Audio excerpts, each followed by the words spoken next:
Hey, this is an adorable little table right here, Tommy. That's nice. Yeah, I've had this thing a long time. It's probably been 20 years. It's a great outdoor table. Sometimes I use it on the boat, but it's a great little corner table also. Very nice. So you've got sort of a triangular top. We're going to use a slat so the water won't puddle on it. And then you've got some legs there with a nice flare. They curve down like that. And we're going to make it out of teak because I want it to last. So top, bottom, where you want to start? Let's start with the top. All right, table saw then. You got it. All right, now we're going to cut the frame for the perimeter of the top. So I need to cut 2 pieces, 3 1/4, and we're going to cut them slightly bigger and fine tune it afterwards.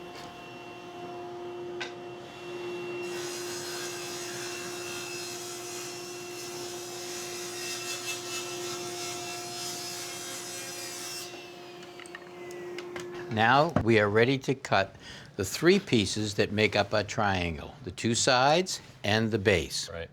If you look, 2 sides are wider than the bottom. What we have to do is find that angle. So I took 2 pieces of scrap wood, same width, and I bisected the angle with those to give us the angle and the length that we need. Now we transfer those pieces to our teak like that, and we'll cut them on the saw. And you'll use these to set your angles on the chop saw. Exactly. Because our pieces are exactly the same length on each side, the same width, and the same angle, we're going to put them together and cut them at the same time.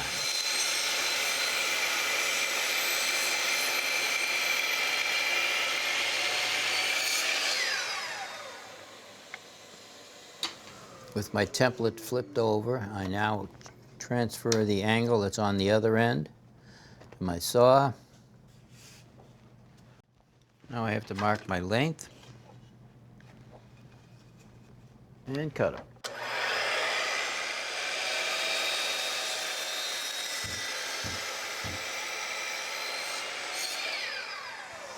Now I have both pieces cut exactly the same length and the same angle. We're ready to cut our groove. We've got a router bit set at the right height and the distance out, which will allow our slats to be flush with the top.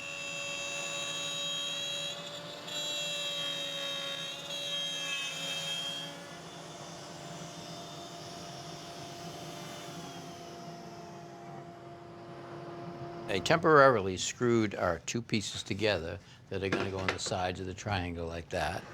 And this is the bottom piece right there. Now, what we're ready to do is cut the slats that are going to go in the center. We could rip down each individual slat, but I want to do it all as one piece from this one sheet.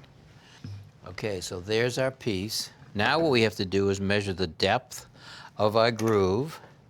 Do that with my combination square. Put it in, push it down, hold it down tight, lock it.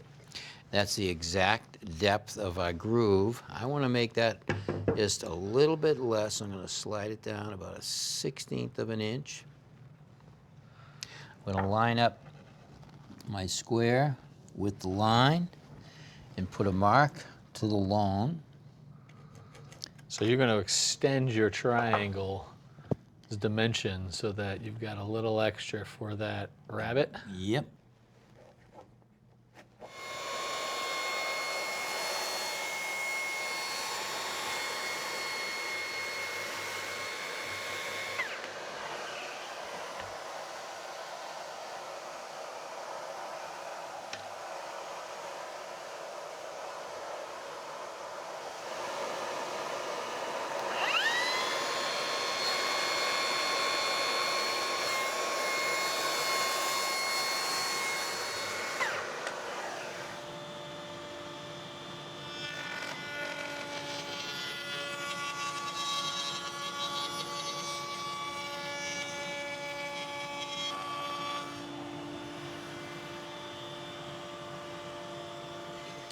All right, now we have our piece all sanded. That's our triangle with a flat center, but we want 1, 2, 3, 4, 5 slats divided equally over the run. So I'm going to use this tool here that will automatically divide it into 5 equal spots. We'll put the blade right on that line, and the thickness of the blade will become our groove. Transfer that, make a straight line to follow all the way down.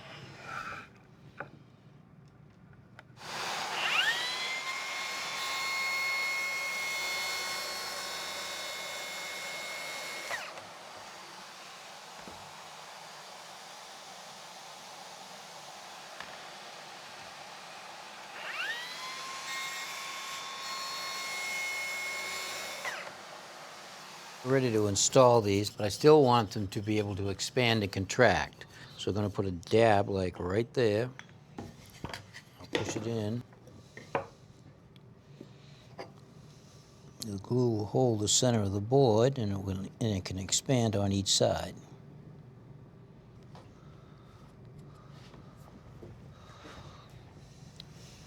All right, our slats are in place, waiting for the glue to dry, but we can mark for the bottom, so we'll simply trace it.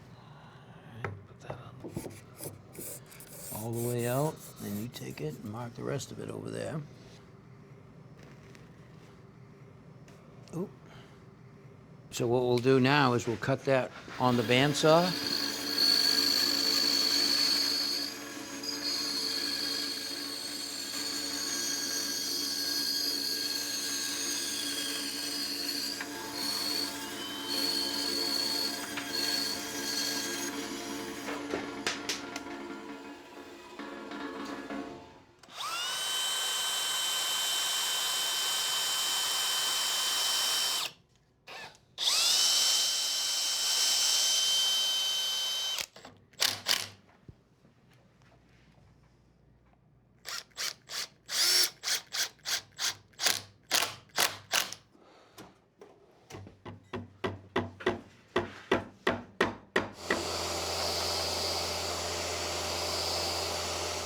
Tommy, so top is done. Yeah, all right, now we're gonna work on the legs. And to match the legs, what I did is I took a tracing of the curve of the legs, which makes a template.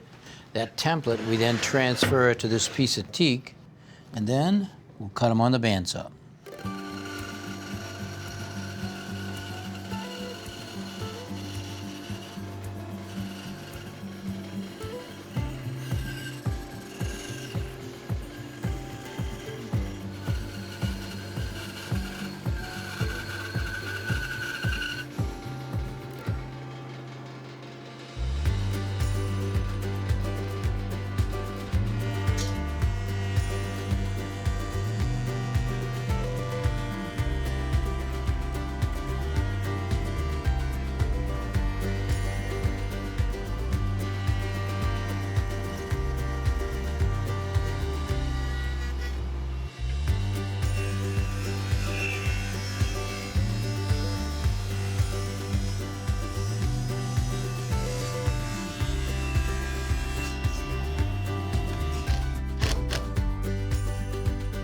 Together the frame that goes under the top so we can mount the legs.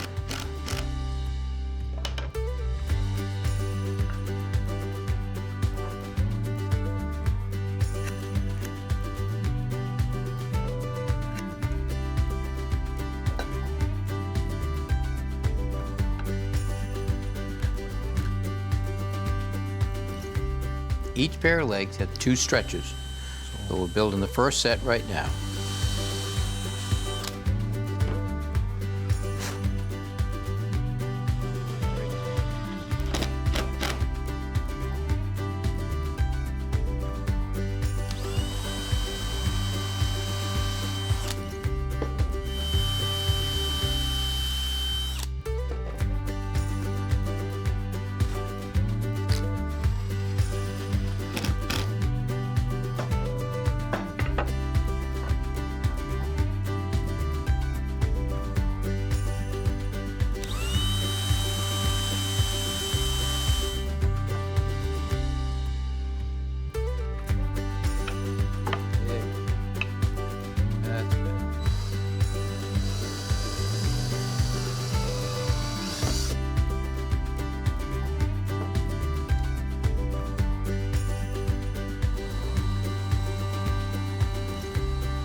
you go. Let's have a look.